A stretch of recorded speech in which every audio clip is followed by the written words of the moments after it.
Good morning guys and welcome back to my YouTube channel. तो आज basically जो है हम एन इम्पेरियल कैपिटल विजयनगर के बारे में पढ़ेंगे। ठीक है, तो जो विजयनगर जो कैपिटल था वो उसके बारे में हम पढ़ेंगे। तो बेसिकली जो है विजयनगर जो है एक एम्पायर भी था और एक सिटी भी था। ठीक है ना, इसका फाउंडेशन आपका जो है 14th सेंचुरी में इसका फाउंडेशन हुआ था।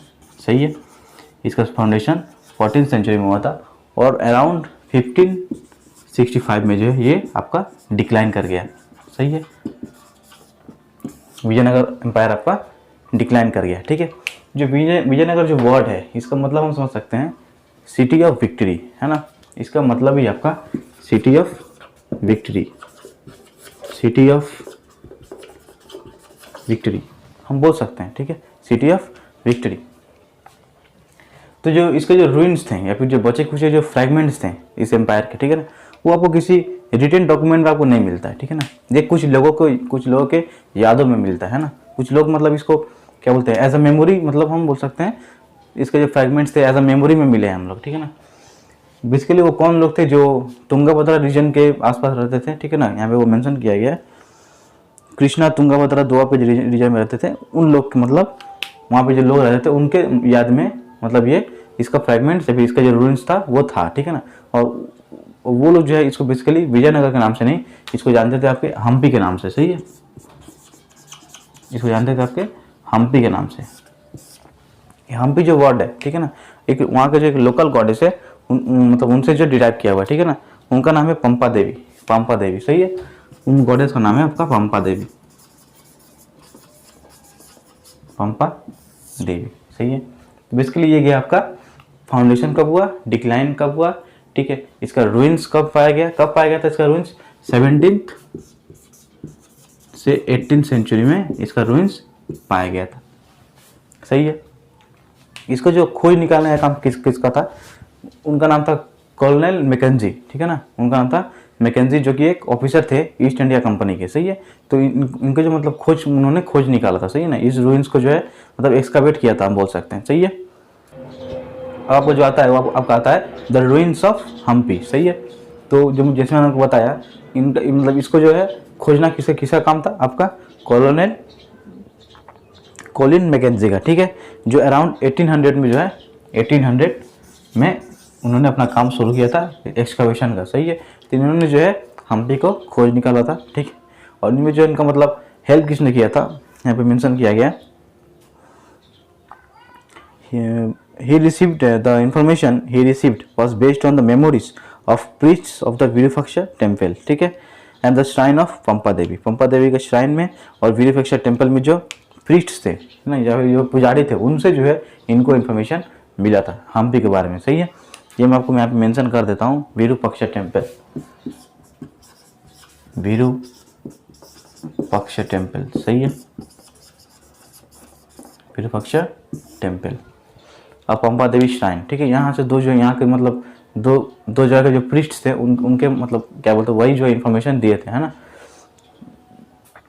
अब आपका आता है रायस, नायकस एंड सुल्तान्स। ठीक है, अब जो हम बेसिकली पढ़ने वाले हैं तो आपका रायस, नायकस एंड सुल्तान्स। सही है, देखिए जो एपिग्राफिक जो एविडेंस थे, ठीक है ना, उस टाइम को जो एपिग्राफिक एविडेंस थे वो आप मतलब क्या मेंशन करते हैं, दो भाई का जिक्र करते हैं। ठीक है ना, पहला आपका है हरिहर, सही है, और दूसरा आपका बुक्का। ये दो भाई जो बेसिकली जो है 1336 में जो है विजयनगर एम्पायर का फाउंडेशन किया या फिर फाउंड किए थे, है ना। ये दो जो भाई हैं हरिहर और बुक्का जो है विजयनगर एम्पायर को फाउंड किए थे। ठीक है, यहाँ पे वो मेंशन किया गया। सही है, देखिए बेसिकली विजयनगर जो एम्पायर था यहाँ पे मतलब बहुत सारे जो कल्चरल ट्रेडिशंस मिक्स थे। ठीक है ना, कोई एक सिंगल कल्चर प्रिवेल नहीं करता था, बहुत सारे जो कल्चर्स है वो एक साथ यहाँ पे रहते थे। ठीक है ना, या फिर बहुत सारे जो कल्चरल ट्रेडिशंस यहाँ पे फॉलो किए जाते थे। ठीक है, बहुत सारे लैंग्वेज भी यहाँ पे वेरियस लैंग्वेज भी यहाँ पे स्पोक किए जाते थे। ठीक है, मतलब यहाँ पे भी जो है कल्चरल डाइवर्सिटी था या फिर जो कम्युनिकेशन में भी जो बहुत सारे मतलब डाइवर्सिटी था यहाँ पे बोल सकते हैं। सही है, यहाँ पे वही मेंशन किया गया है। दूसरा लोग यहाँ पे बोला गया है जो विजयनगर जो किंग्स थे, है ना, वो मतलब अब बहुत ज़्यादा जो है वॉर या फिर वो हम बोल सकते हैं बहुत सारे जो लड़ाई लड़े थे। ठीक है ना, बहुत सारे जो कंटेम्प्रेरी रूलर्स थे उनसे जो वो युद्ध कर चुके थे। जैसे यहाँ पे एग्जांपल दिया हुआ है the sultans of the Deccan and Gajapati ruler of Orissa. ठीक है। क्यों करते थे? For control of the fertile जो लैंड है, ठीक है ना, उसके कंट्रोल के लिए जो है ये लोग अपने में लड़ाई करते थे, ठीक है ना। और जो विजयनगर के जो रूलर्स थे वो अपने आप को बोलते थे रायस, ठीक है। यहाँ लिखा हुआ है the rulers of Vijayanagar who call themselves Rayas, सही है। तो लड़ाई क्यों करते थे? For the control of fertile river valleys, ठीक है, control of fertile river valleys. इसके लिए जो वो लोग अपने आपस में युद्ध करते थे, मतलब किए थे, आपस में नहीं, अलग अलग मतलब कंटेम्प्रेरी रूलर से जो वो लोग युद्ध किए थे, जिसमें आपका सुल्तान ऑफ डेक्कन दिया गया है, फिर Gajapati ruler of Orissa mention किया गया है, सही है ना। तो आप समझ सकते हैं फर्टाइल लैंड के लिए क्यों लड़ते थे। प्रोडक्टिविटी होगा तो सरप्लस प्रोड्यूस होगा तो एक जो एम्पायर में एक हम बोल सकते हैं रेवेन्यू फ्लो करेगा, है ना। और रेवेन्यू फ्लो करना बहुत ही ज़्यादा इंपॉर्टेंट है अगर एक एम्पायर को स्ट्रांग बनाना है तो, सही है। इसका मतलब बेसिक फंडा यहाँ पे यही बताया गया, सही है। आगे बढ़ते हैं। यहाँ पे क्या बोला आपका? ट्रेड इन विजयनगर, ठीक है। इसके पहले मैं आपको एक और चीज़ बता देता हूँ। जो वारफेयर था, जो मतलब युद्ध करने के लिए वो लोग जो यूज़ करते थे, वो बेसिकली जो है आपका कैवेलरी पे डिपेंड करता था, ठीक है ना। कैवेलरी पे जो बेसिकली डिपेंड करता था। अब हम पढ़ते हैं ट्रेड इन विजयनगर एम्पायर में ट्रेड कौन कौन से बेसिस पे हुआ करता था, सही है। तो हम जानते हैं। तो देखिए, Vijayanagar was also noted for its markets dealing in spices, textiles and precious stones, ठीक है, स्पाइसेस, टेक्सटाइल्स और स्टोन्स। तो यहाँ पे मैं इसको मेंशन करता हूँ, स्पाइसेस, टेक्सटाइल्स एंड स्टोन्स, सही है। स्पाइसेस, टेक्सटाइल्स और स्टोन्स, बेसिकली ये तीन तो जो बेसिक हम बोल सकते बेसिक मटेरियल है जिसके ऊपर जो है वो लोग ट्रेड करता था, सही है। मतलब इसके बेसिस पे जो वो लोग ट्रेड करता था, यहाँ पे वो मेंशन किया गया, सही है। आगे बढ़ते हैं। क्या बोला है? Trade was often regarded as a status symbol for such cities which boasted of a wealthy population that demanded high value exotic goods especially precious stones and jewellery. देखिए यहाँ पे क्या बोला गया है, आप एक सोसाइटी में रहते हैं, ठीक है। मान लीजिए आप किसी एक एम्पायर के मतलब क्या बोलते हैं कॉमन सब्जेक्ट है या फिर कॉमन पीपल है, ठीक है। आपके एम्पायर में आप देख रहे हैं कि आपके एम्पायर में जो है बहुत सारा जो है बाहर से जो है कीमती मटेरियल जो है आ रहा है, ठीक है ना। तो आपको क्या लगेगा कि हाँ हमारा एम्पायर जो है बहुत ज़्यादा मतलब क्या बोलता है वेल्दी एम्पायर है, इतना कुछ मतलब क्या अफोर्ड कर सकता है ना। अब मान लीजिए आप अपना छोड़ दिए, किसी बाहर के एम्पायर के आप लोग हैं, ठीक है ना, और आप देख रहे हैं कि उस एम्पायर में या फिर उस सिटी में जो है बहुत सारे जो है क्या बोलते हैं प्रीशियस या फिर वैल्यूएबल मटेरियल जो है बाहर से आ रहा है, ठीक है, या फिर यहाँ से एक्सपोर्ट हो रहा है, इंपोर्ट हो रहा है या फिर एक्सपोर्ट हो रहा है, ठीक है ना। तो इससे आपको क्या अंदाजा लगेगा कि हाँ उस सिटी जो है बहुत ज़्यादा वेल्दी है, ठीक है ना। उस सिटी के लोग जो अपने ऊपर जो है मतलब क्या बोलते हैं गर्व करेंगे कि हमारा सिटी जो है इतना वेल्दी है, सही है। तो यहाँ पे एक जरिया था, ट्रेड भी एक जरिया था अपने सिटी का जो है मतलब बोस्ट करने के लिए, है ना। यहाँ पे वही मेंशन किया गया है। अब यहाँ पे बोला गया the climax and the decline of Vijayanagar empire, ठीक है। अब जो है हम डिक्लाइन ऑफ विजयनगर एम्पायर पढ़ेंगे, जो कि बेसिकली जो है कब हुआ था 1565 में जो है आपका डिक्लाइन हो गया था, सही है, 1565 में, सही है। तो हम वही पढ़ने वाले हैं, सही है। देखते हैं कौन कौन सा रीजन था for the declaration of the Vijayanagar empire, सही है। देखिए जो मतलब हम बोल सकते हैं जो इंटरनल स्ट्रेंथ है, ठीक है ना, एम्पायर के अंदर में ही जो कुछ ऐसे मतलब लोग थे जो कि जिनकी वजह से जो है वो एम्पायर जो है फॉल हुआ या फिर उनका उसका डिक्लाइन हुआ, ठीक है ना। तो जो उस टाइम जो मिलिट्री थे, जो आर्मी के जो मिलिट्री थे, ठीक है ना, उनको बुलाया था आपका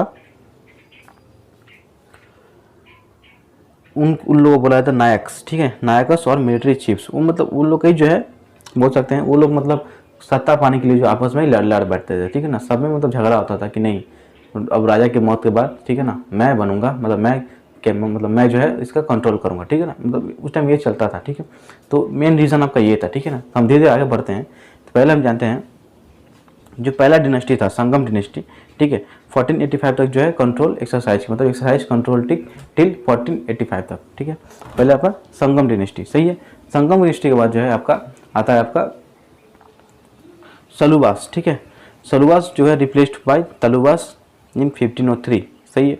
पहले आपका क्या था संगम डिनेस्टी, ठीक, पहले आपका था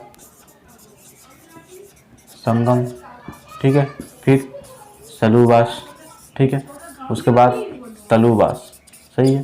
संगम, सलुबास, तलुबास, सही है। जो संगम थे आपका 1485 तक, है ना। जो तलुबास थे आपका 1503 O3 यहाँ पे वो मेंशन किया गया है, सही है।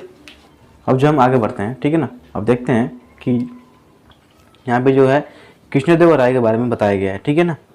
जो कृष्णदेवराय थे वो मतलब तुलवा डायनेस्टी से बिलोंग करते थे, ठीक है। उनका जो रूल था, मुझे उनका जो हम बोल सकते हैं जो मतलब मेन कैरेक्टरिस्टिक फीचर था, ठीक है ना, वो आपको था एक्सपेंशन और कंसोलिडेशन का, ठीक है। वो मतलब एम्पायर को बहुत ज़्यादा एक्सपेंड करने की कोशिश करते थे और उसको कंसोलिडेट करते थे, मतलब ताकि जो है इंटरनल या फिर एक्सटर्नल डिस्प्यूट ज़्यादा ना हो, सही है।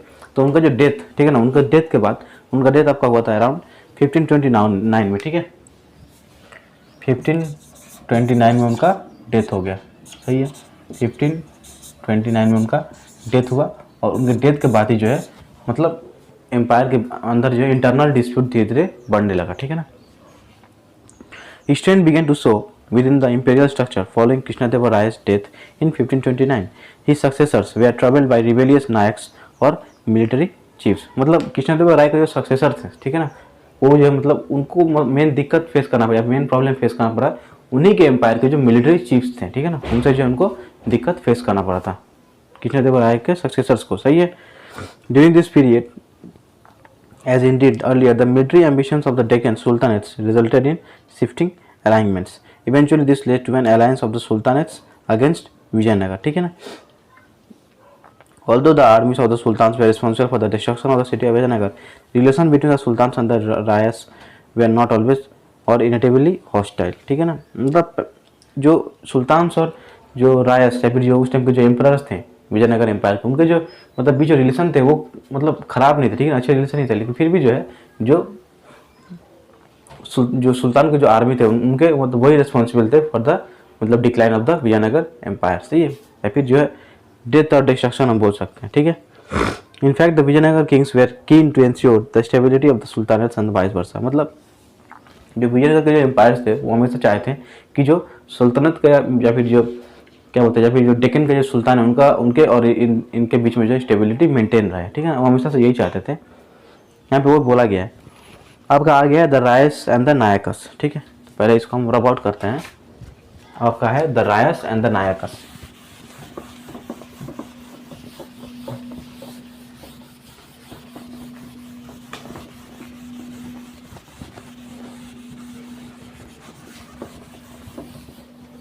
सही है, हम पढ़ने वाले हैं द रायस एंड द नायकस। अब जो है हम बेसिकली देखेंगे जो रायस और नायकस उनके बीच में मतलब रिलेशन कैसा था, सही है ना। तो यहाँ पे वही बताया गया है। Nayakas were military chiefs who usually controlled forts and had armed supporters, ठीक है। मतलब नायकस क्या थे, वो मिलिट्री चीफ्स थे, ठीक है ना। वो मतलब फोर्ट्स के अराउंड जो है मतलब क्या बोलते हैं जो किला होता था उस टाइम पे उनके अराउंड में रहते थे, ठीक है, उसका कंट्रोल करते थे। और वो उनके जो सपोर्टर्स थे मतलब वो आर्म्ड थे, मतलब क्या बोल सकते हैं, मतलब वो मतलब बहुत ज़्यादा मतलब क्या बोल सकते हैं मतलब हथियार लेस थे, ठीक है ना, मतलब सपोर्ट करते थे उनको, सही है, नायकस को, ठीक है। They move from one area to another, ठीक है, एक एरिया से दूसरे एरिया में जाते थे, ठीक है। उनके साथ कभी कभी जो पीजेंट्स हैं, पीजेंट्स वो भी अकम्पनीड रहते थे in search of fertile land so that they can मतलब क्या बोलते हैं वहाँ पे फार्म कर सके, फार्मिंग कर सके, है ना। दे यूजुअली स्पोक तेलुगु मतलब यूजुअली स्पोक करते मतलब बोलते थे, ठीक है ना। और जो है many nayakas submitted to the authority of the kings of Vijayanagara but they often rebelled and had to be subdued by military action. कुछ जो नायकस थे मतलब क्या बोलते थे जो एम्परर है उसके अंडर में रहना पसंद करते थे, पर कुछ जो है कभी कभी रिबेल करते थे और जो रिबेल करते थे उनको जो दबा दिया जाता था मिलिट्री एक्शन लेके, सही है। उसके बाद जो है the amara nayaka system was a major political innovation of the Vijayanagar empire. They were military commanders who were given territories to govern by the Rayas, ठीक है।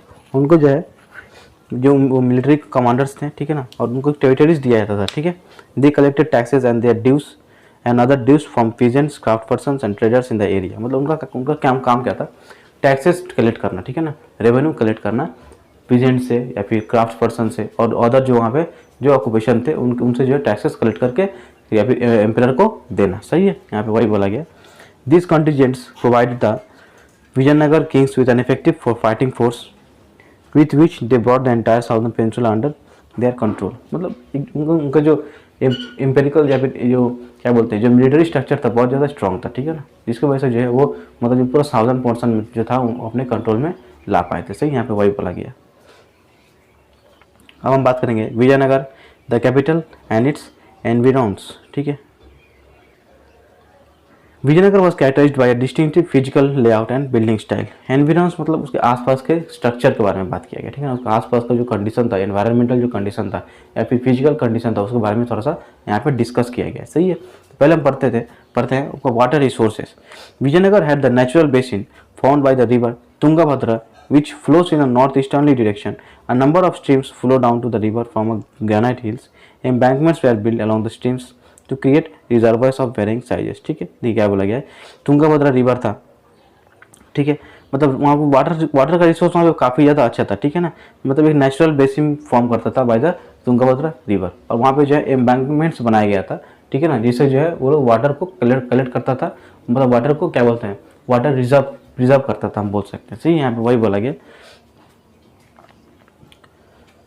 For the most arid zones of the peninsula, elaborate arrangements had to be made to store rainwater. The most important such as tank was built in the early years of 15th century and is now called Kamalapuram tank. One of the most prominent water works to be seen among the ruins is the Hiriya canal. मतलब वहाँ पे canal भी उस time भी जो है canal बनाया गया था, ठीक है ना। बड़े बड़े जो है टैंक बनाया गया था, जिसको हम आज बोलते हैं कमलापुरम टैंक, यहाँ पर मेंशन किया गया है, ठीक है। मतलब जहाँ वो ये सब उस एरिया में बनाया गया था, जहाँ पे जो एरिड एरिया है या फिर जहाँ पे सूखा एरिया है, ठीक है ना, ताकि जो रेन वाटर को वो लोग हार्वेस्ट कर सकें, ठीक है। तो ये आपको बोला गया वाटर रिसोर्स के बारे में। आपका था फोर्टिफिकेशन एंड रोड्स।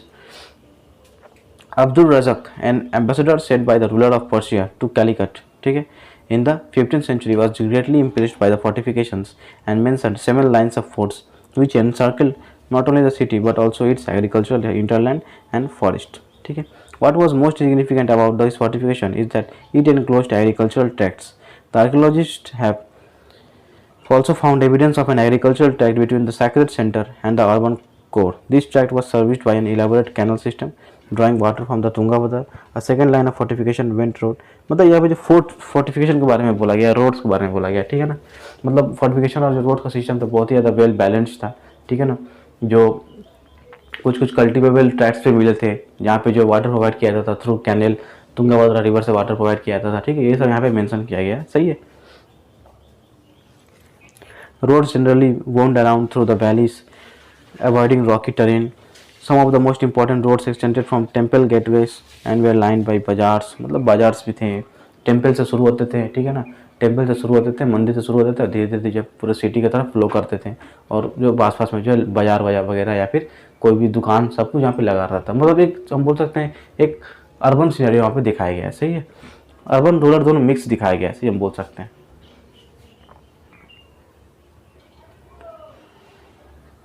आज का क्लास जो फिलहाल हम यहीं पे ख़त्म करते हैं, सही है। आज का पार्ट 1 हम यहीं पे ख़त्म करते हैं, ठीक है। इसका जो बात का जो सेक्शन है वो हम पार्ट 2 में कवर अप करेंगे, सही है।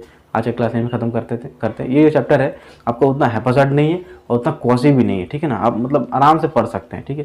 मैंने जो आपको बताया है आपको उसी को ध्यान में रखना है, ठीक है। कुछ ज़्यादा उससे पढ़ना नहीं है, आपको उसी में से जो आपको क्वेश्चन देंगे, ठीक है। आपको सारा समझना है, समझ जाइएगा तो आप उस क्वेश्चन का आंसर आराम से कर पाइएगा, ठीक है। तो आज का क्लास यही पे ख़त्म करते हैं, और मोटो को मेरे याद रखिएगा, ठीक है। लेट्स अंडरस्टैंड, समझना है, आपको याद नहीं करना है, ठीक है। आप समझिए, दिक्कत होता है कमेंट में आप मुझसे क्वेश्चन कीजिए कि सर ये प्रॉब्लम है, ऐसा बात है, आप थोड़ा ऐसे समझाइए। अगर आपको लगता है कि नहीं मेरे तरीके में कुछ कमी है तो उसको आप कमेंट में ज़रूर मेंशन कीजिए कि सर आप ऐसे बताइए, आप ये मतलब ये चीज़ आप पॉइंट आउट कीजिए, ये मत कीजिए। मैं आपको उसी तरीके से जो है आपको जो है आपके पास रीच करने का कोशिश करूंगा, ठीक है। तो फिलहाल आज क्लास हम ये भी खत्म करते हैं, ठीक। चैनल को सब्सक्राइब कर दीजिएगा, बेल आइकन प्रेस कर दीजिएगा, वीडियो को लाइक और शेयर जरूर कीजिएगा, ठीक है। तो हम मिलते हैं पार्ट 2 में, इसके बाद का सेक्शन उसी में हम कवर अप करेंगे, ठीक।